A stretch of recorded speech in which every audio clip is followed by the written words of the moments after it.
Hello students, welcome back to English class. We'll continue with Act for Scene 1, line number 180 to 250. So, let's have a quick recap on previous day's topic. The previous scene we have found Shylock was found sharpening his knife upon his shoe sole. Finding this, Gratiano calls him as inexecrable dog. Gratiano further says that the existence of cruel man like Shylock makes him doubt about his religious faith. He says that the existence of Shylock makes him believe in the Pythagoras theorem of transmigration of soul. But all these does not affect Shylock in any manner.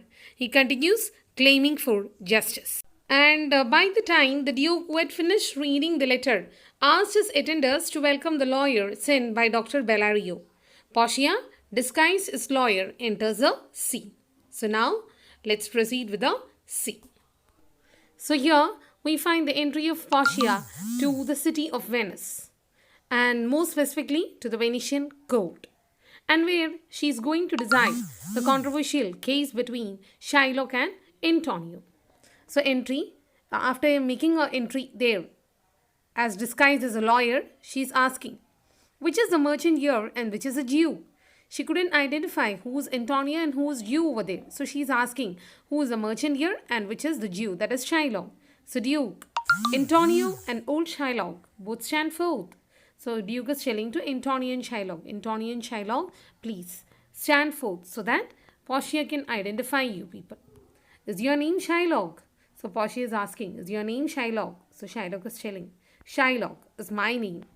Portia, of a strange nature is a suit you follow. Yet in such rule that the Venetian law cannot impugn you as you do proceed. So Portia is telling of a strange nature is a suit you follow. Strange nature means this case is a very strange one. Yet in such a rule that the Venetian law cannot impugn you as you do proceed. Cannot impugn. Impugn means cannot find fault. But even then, though the nature of the case is very strange, even then, as per the Venetian law, we cannot find any fault in the way you proceed. That is, there is nothing wrong in what you say. She is telling this to Shylock. Though the case is very strange, there is nothing wrong in what you say. As per the Venetian law, what you say is right. To Antonio, you stand within his danger, do you not? Then she is asking to Antonio, I think you stand within his danger. You are in a trap now. You are in danger. Are you not? So she is asking so to Antonio. Antonio replies, and so he says. So Antonio is telling, that's what Shylock says. Portia, do you confess the bond? Do you confess means do you admit that you have made such an agreement with him?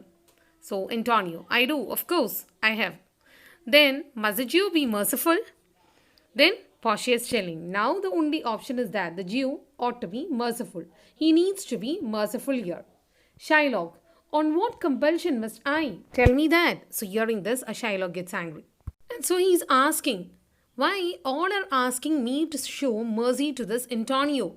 On what ground should I show mercy to him? You tell me that. Why should I show mercy to this Antonio? So dear students, this coming dialogue of Portia is one of the most important part of this play, Merchant of Venice. And usually questions used to come. The scene itself is very important and the question has already come for board exam from this part, this particular Portia's dialogue. So let's continue. The quality of mercy, it's not strained. It droppeth as gentle rain from heaven upon the place beneath. It is thrice bliss. It blesseth him that gives and him that takes. The mightiest, the mightiest. So that is how Portia describes mercy. So Portia is telling quality of mercy is not strained. It's not strained means it is not something that need to be forced on a person. It should come automatically. It should not be it should not come as an outcome of a forceful action. It should come automatically. Quality of mercy is not strained. It should not be something which is forced on others. It droppeth as gentle as rain from heaven. It should drop down, or you should show your mercy, or you should show your mercy to others, just like the gentle rain which showers from heaven. It should come down freely, or it should drop down freely, just like the rain which comes from heaven to earth. Upon the place beneath means upon this earth, on the earth below. It is twice blessed. It blesseth him that gives and him that takes. That is, what Portia means through this line is that when you show mercy to others, it is twice blessed. It is just like two parties getting blessing. You know how? That is, the first party who gets the blessing is, it blesseth him that gives. That is the person who is showing mercy. Suppose if Shylock is showing mercy to Antonio, Shylock will be blessed by God.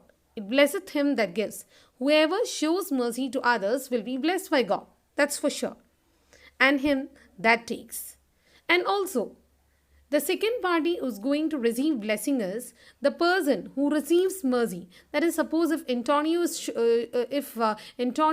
is getting mercy from Shylock, or when Shylock becomes merciful to Antonio, it is a blessing for Antonio also. His life is saved there. So, it is just like a blessing which he receives from the other party. Got it? So, it is twice blessed. It blesses the person who gives it. That is, God blesses the person who gives it. And moreover, all the people speaks good about the person who shows mercy. And moreover, the person who receives it also receives the blessing in the form of saving his life or saving his resources. Got it? It blesseth him that gives and him that takes. 'Tis mightiest in the mightiest. So no doubt, this mercy, this quality of mercy is mightiest of in the mightiest. It is the most powerful quality. It is the most powerful quality, or it is the greatest quality that could be found only in the most powerful man. All the men cannot show mercy. Only very powerful people. Powerful people here means those who are blessed with very good qualities are the one who shows mercy. So, it makes a person mightiest in the mightiest. It becomes the throne monarch better than his crown. You can write the meaning. It is a nobler quality in a royal king than the crown which he wears. That is, the crown of mercy makes a king more noble or more better in the eyes of the people than the crown which is made of gold or silver. The crown of mercy makes a king become more noble before than the crown made of gold or other jewels. His scepter shows the force of temporal power. Scepter, that is the rod which a king holds in his hand, symbolizing his royal power. So that scepter, his scepter shows the force of temporal power. That symbolizes his earthly power. It is a symbol of the power he enjoys on this earth. And the attribute to awe and majesty. That is, the scepter in the hands of king makes him look powerful or majestic and also make others to respect and fear him. It is an attribute of awe and majesty. That is, it makes the king look majestic. Awe and majesty. Awe means respect. It invites the respect of others. If you have got a scepter in hand, it makes a king become more royal or more majestic before others, and also because there is scepter, the public is bound to obey him, or there is awe or respect in the mind of people towards this king. Wherein doth sit the dread and fear of king. Meaning, it is the scepter which makes a subject to fear him or fill the mind of subject with fear and respect for the king. Wherein doth sit, that is, a subject sits with dread and fear, with dread and respect, or with fear and respect before the king because of the scepter that he has got in his hand. I hope you know the meaning of subject. Subject means the public or the people. Okay. But mercy is above the sceptered sway. But to tell you about mercy, Portia is telling to Shylock, but you know what's the power of mercy? It is above the sceptered sway. It is much above the power of the scepter. It is enthroned in the hearts of king. It is something which comes from the hearts of king. There is a merciful king. The quality of mercy, or this noble quality of mercy, flows from the heart of king. And this quality of mercy, it is an attribute to God himself. It makes a king become like a god. It gives a more divine look, or it gives a very divine image for God, for the king, or it makes him equal to God himself. That is, what she means is that if there is a scepter in hand, it shows the power. That is, a king with a scepter will be respected by the public because he has got scepter in his hand, and moreover the king might look majestic because there is a scepter in his hand.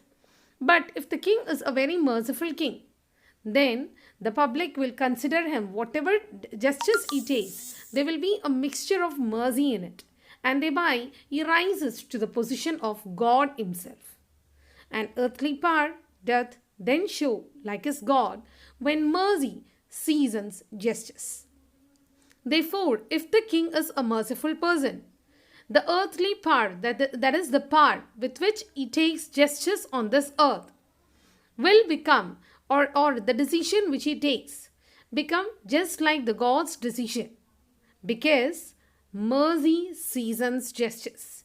Because the justice of king has got a mixture of mercy in it.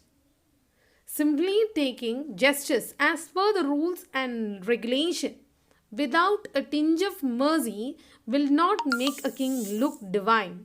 He will be addressed as king, but he doesn't become equal to God.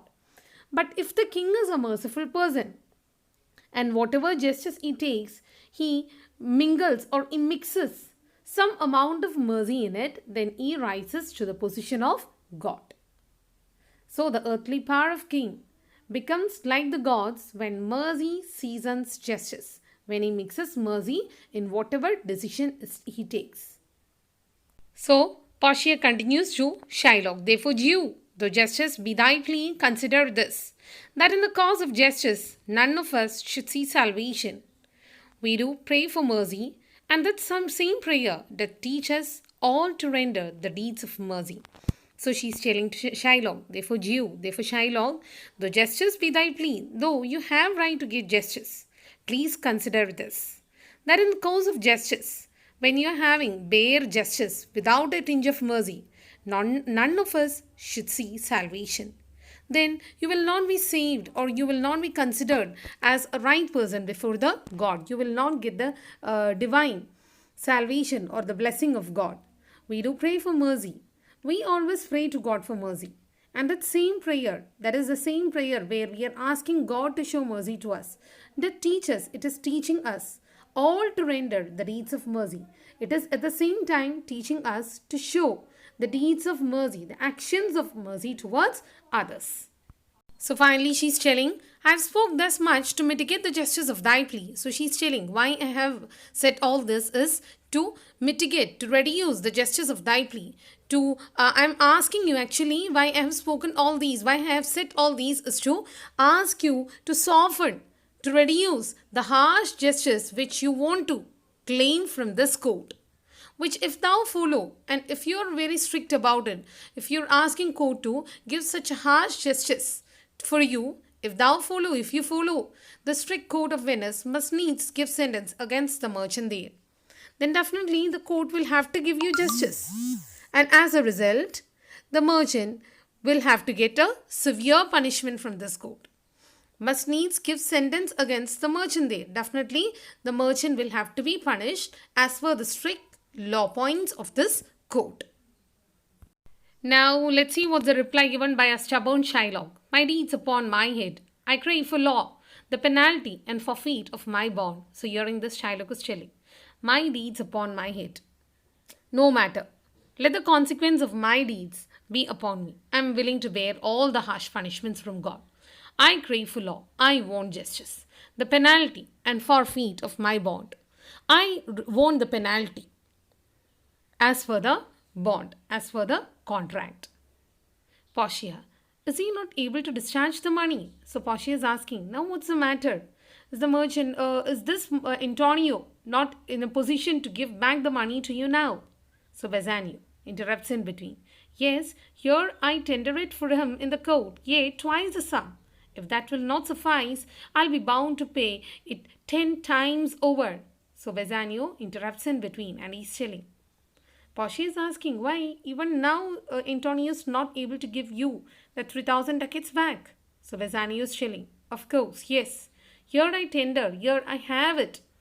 I have it with me and I am ready to willing to produce it before the court.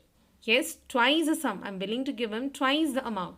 That is, instead of 3,000 ducats, I am willing to give him 6,000 ducats. And if that will not suffice, and if that is not going to satisfy him, I'll be bound to pay it 10 times over. I'm willing to give him 10 times the money. That is 3 into 10. That is 30,000 ducats. On forfeit of my hands, my head, my heart. And Bassanio is making a promise also, if I fail to produce that amount which Shylock demands, whether it be 6,000 or 30,000 ducats, if I fail to do so, I'm willing to forfeit my hands, my head and my heart. I'm willing to before the court. You can take my hands, my head and my heart.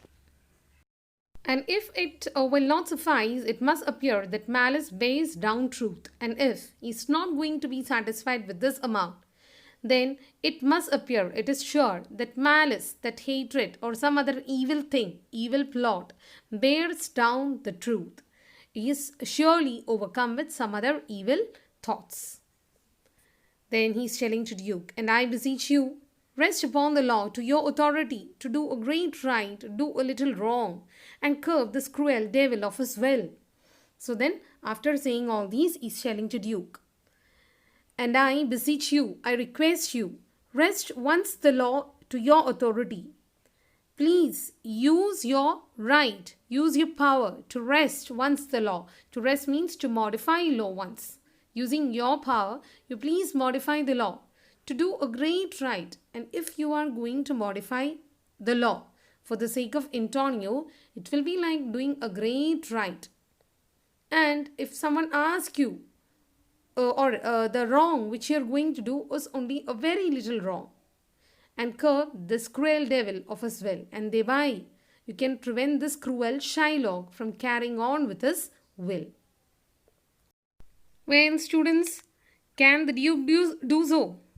No, not at all. Because if he does it once, many times, many people will approach him asking to rest or to make some changes in the law points. Right? So hearing this, Portia is telling, it must not be. There is no power in Venice can alter a decree established. So Portia is telling, no, that's impossible. No one has got power in Venice to change, to alter a decree established, to change a law which is already established or which is already written. It will be recorded for the president and many an error by the same example. If you do so, it will be followed by many people later. And as a result, many problems will happen in this country. And as a result, many problems might happen in the country. Many errors might come in the affairs of the state. So, here on one side we find Bassanio requesting Duke to change the law point, and on the other side we find Portia saying that that's impossible. So hearing this, Shylock was really happy. Shylock is telling, O Daniel, come to judgment, yea, O Daniel, O wise young judge, how I do honor thee. So when Portia said that no, it's impossible to change the law point, what Shylock thought is that Portia is supporting Shylock. So Shylock says these words, O Daniel, come to judgment. Daniel, he is a great Jewish character who's referred in the Old Testament in the Bible, who was known for his wisdom and judgment. So what he means is that Daniel stands for Portia here. Portia, that is a good, wise lawyer has come to take the judgment. A wise young judge. So he's addressing Portia as wise young judge. How I do honor thee. How much I respect you now. Portia is asking to Shylock, I pray you, I request you, let me look upon the bond. Please show the bond. So Shylock, giving Portia a document.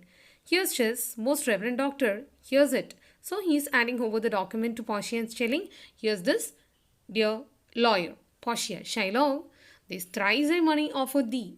So Portia is again telling, Shylock, you were supposed to get only 3,000 ducats. Now he's willing to give you thrice thy money. So Shylock, an oath, an oath. I have an oath in heaven. Shall I lay perjury upon my soul? No, not for Venice. So Shylock is telling, no, madam, I cannot. No, sir, lawyer, dear lawyer, I cannot accept that thrice the money, because I have already made an oath in heaven. You remember the oath? What he told to Duke before?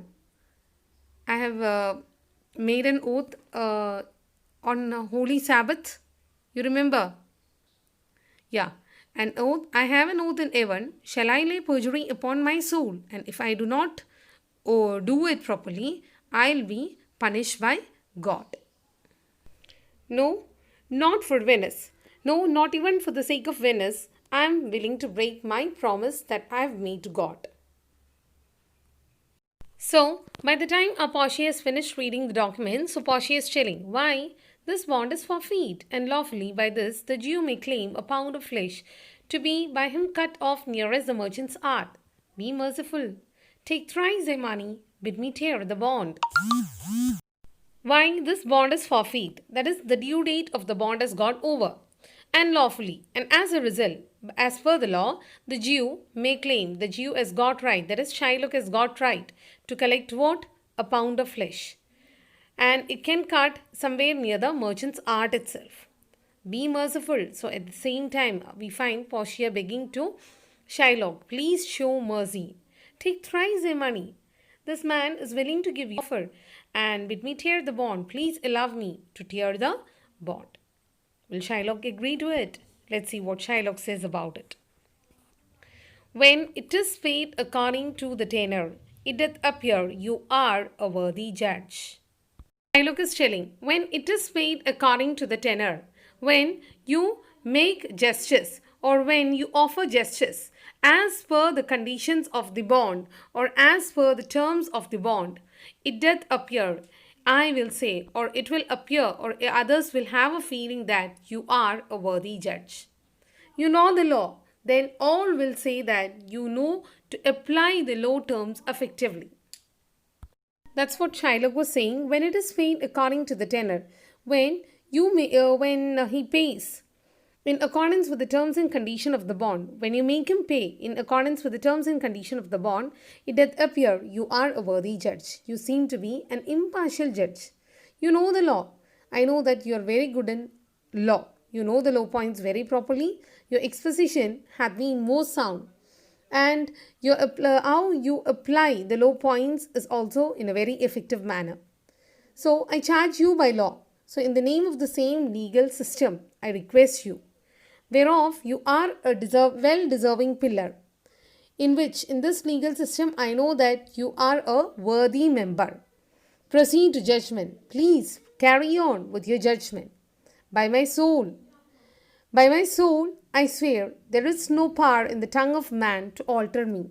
So he's telling, in the name of my soul, by my soul, I'm making you a promise that there is no power in the tongue of man, no tongue of man, or there is no one who can change my mind. I stay here on my bond.